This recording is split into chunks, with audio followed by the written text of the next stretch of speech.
IPL final match కోసం cricket fans ఎంతో ఆసక్తిగా ఎదురుచూస్తున్నారు. Kolkata night riders, sun Risers Hyderabad final పోరులో తలపడనున్నాయి.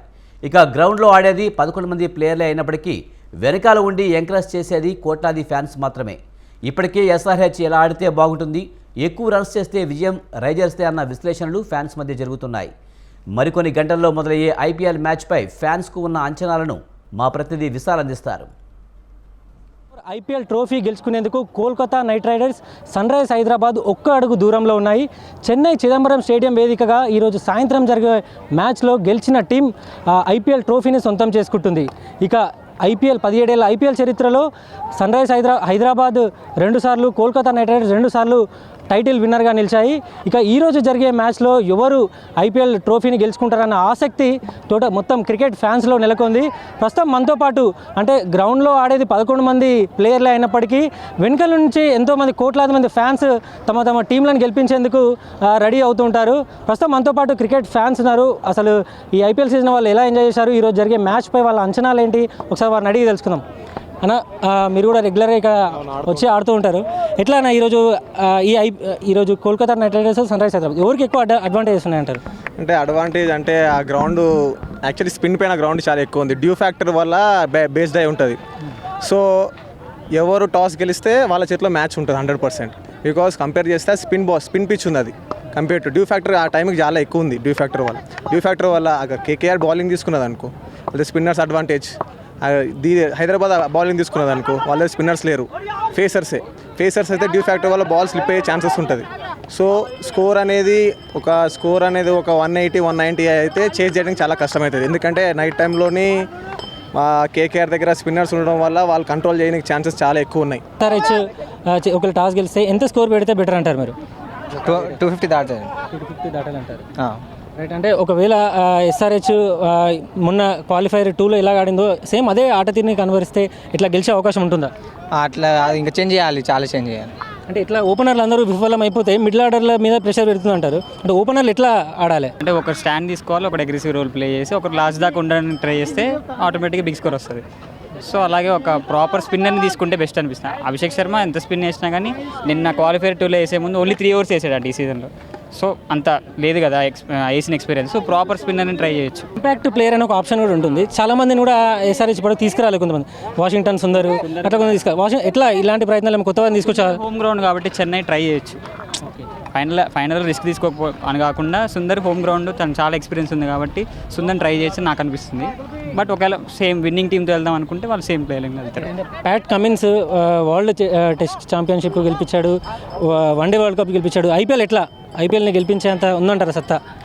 అంటే అది మనం చెప్పలేము సార్. ఎందుకంటే ఇండియా ప్లేయర్స్, ఆయన Australia team captain. Actually India players team captains చేసేస్తుంది కదా, అంత గ్రిప్ ఉండకపోవచ్చు. ఆయన ఎంత చెప్పినా సరే మనం ఆయన బౌలింగ్ బ్యాట్స్మెన్ల మీద ఉంటుంది మొత్తం. మెయిన్ థింగ్ కేకేఆర్ దగ్గర మొత్తం హిట్టర్సే ఉన్నారు.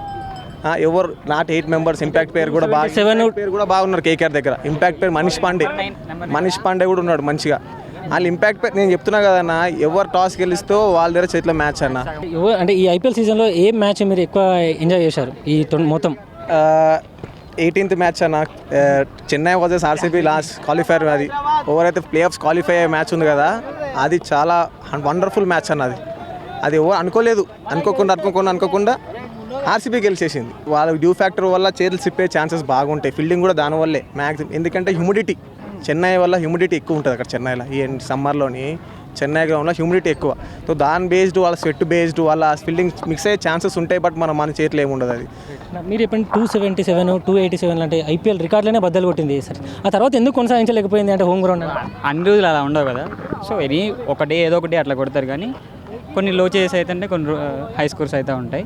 బట్ రెండు టీంలో ఆ కెపాసిటీ ఉంది. ఇప్పుడు కూడా 200 ప్లస్ కొట్టి కెపాసిటీ ఉంది. బట్ చెన్నై పిచ్ కాబట్టి యావరేజ్ టోటల్ ఒక 170, 180 ఉన్నా they can defend. A team అయినా సరే ఇద్దరి దగ్గర అంత రిసోర్సెస్ ఉన్నాయి. టీం పరంగా, ప్లేయర్స్ పరంగా కూడా కోల్కతా నైట్ రైడర్స్కి ఎక్కువ ఏమైనా ఉందా అడ్వాంటేజ్? చెన్నైకి ఏమైనా అంటే నెంబర్ 9 వరకు ఉంది. నెంబర్ 9 ఎస్ఆర్హెచ్లో కూడా ఉంది. కానీ బట్ ఎక్కువ టాప్ ఆర్డర్ ఆడారు కాబట్టి సీజన్ అంతా వీళ్ళకి అంత రాలేదు. హెడ్ అభిషేక్ శర్మ చాలా వరకు వాళ్ళే తీసుకెళ్లారు. సో వాళ్ళు ఇమీడియట్గా అవుట్ అయితే కనుక వాళ్ళకి ప్రెషర్ పడుతుంది. కోల్కతాలో ఏంటంటే అందరూ వాళ్ళ రోల్ వాళ్ళు ప్లే చేసుకుంటూ వచ్చారు. ఎవరో ఒకరికి కొద్దిగా బ్యాటింగ్ టైం దొరికింది వాళ్ళకి. ఎస్ఆర్హెచ్కి అలా లేదు కాబట్టి కొద్దిగా చెప్పలేము. కానీ మెయిన్ కేకేఆర్లో సునీల్ నారాయణ ఆపాలి ఫస్ట్. శ్రేయస్ అయ్యారు, ఇటు ప్యాట్ కమిన్స్, ఇద్దట్లో ఎవరు ద బెస్ట్ కెప్టెన్ అంటే మీరు ఏం చెప్తారు? సరే ఆయన మ్యాచ్ కంట్రోలింగ్ చాలా super. Previous match KKR SRS మీద అయిన మ్యాచ్లో ఆయన ఆడే నాక్ సూపర్ నాక్. అది ఎవరు ఊహించలేదు. ఆయన వరల్డ్ కప్కి ఛాన్సెస్ లేవు కానీ సెలెక్ట్ అయిన బెస్ట్ ప్లేయర్కి శ్రేయస్ అయ్యార్. ఇప్పుడు శ్రేయస్ అయ్యార్ ఆయన కూల్ క్యాప్టెన్సీ వల్ల కమెంట్స్ కంట్రోల్ చేయలేకపోతుండే మ్యాచ్ ఒక్కొక్కసారి ఎవరికి ఇవ్వాలి ఎవరికి ఇవ్వద్దు. అది యాక్చువల్లీ ఇప్పుడు క్వాలిఫైర్ 2 అనేది ఏదో ఇచ్చేసాడు అభిషేక్ శర్మకి అని. యాక్చువల్లీ అభిషేక్ శర్మ బౌలరే కాదు. ఎన్ని మ్యాచెస్ చూసుకుంటూ పోతుంటే అభిషేక్ శర్మకి ఒక్క బౌలింగ్ కూడా వేయాలి. అది ఓడిపోయే ఛాన్సల్లో మనం ట్రై చేద్దామని కొత్తగా ప్యాట్ కమిన్స్ ఇచ్చేసాడు అంతే. అది నేను అనుకుంటున్నా, అది వాళ్ళ మైండ్ సెట్ వాళ్ళది, నేను అనుకుంటున్నా అట్లా. కోల్కతా నైట్ రైడర్స్లో ఎవరిని ఎక్కువ ఎదుర్కోవాల్సిన అవసరం ఉంటుంది ఈరోజు? రసూల్ ఇంకా సునీల్ నారాయణ. ఓపెనింగ్లో సునీల్ నారాయణ కానీ జల్దీ అడ్వాన్స్ దాన్ని చేసేస్తే సో బ్యాటింగ్ ఆర్డర్ కొంచెం పడిపోయే ఛాన్సెస్ ఉంటుంది. అక్కడ సునీల్ నారాయణ దిగలేకపోతే ఆయన కొట్టి హిట్టింగ్ 200-203 కూడా ఛాన్సెస్ బాగుంటుంది. ఈరోజు మాత్రం ఎస్ఆర్హెచ్కి గెలిచే అవకాశాలు సమానంగా ఉన్నాయి. కోల్కతా నైట్ రైడర్స్ తోటి ధీటుగా ఎస్ఆర్హెచ్ కూడా రాణించగలుగుతుంది. మూడోసారి విక్టరీ కోసం ఇటు కేకేఆర్ ఎస్ఆర్హెచ్ ఇరు టీంలు కూడా ట్రై చేస్తున్నాయి. ఎవరు గెలుస్తారనేది తేలాలంటే మనకి ఈరోజు సాయంత్రం జరిగే మ్యాచ్ తోటి ఈ టైటిల్ విన్నర్ అనేది ఎవరో తెలిసిపోతుంది. కెమెరామెన్ జానకితో విశాల్, స్వతంత్ర న్యూస్.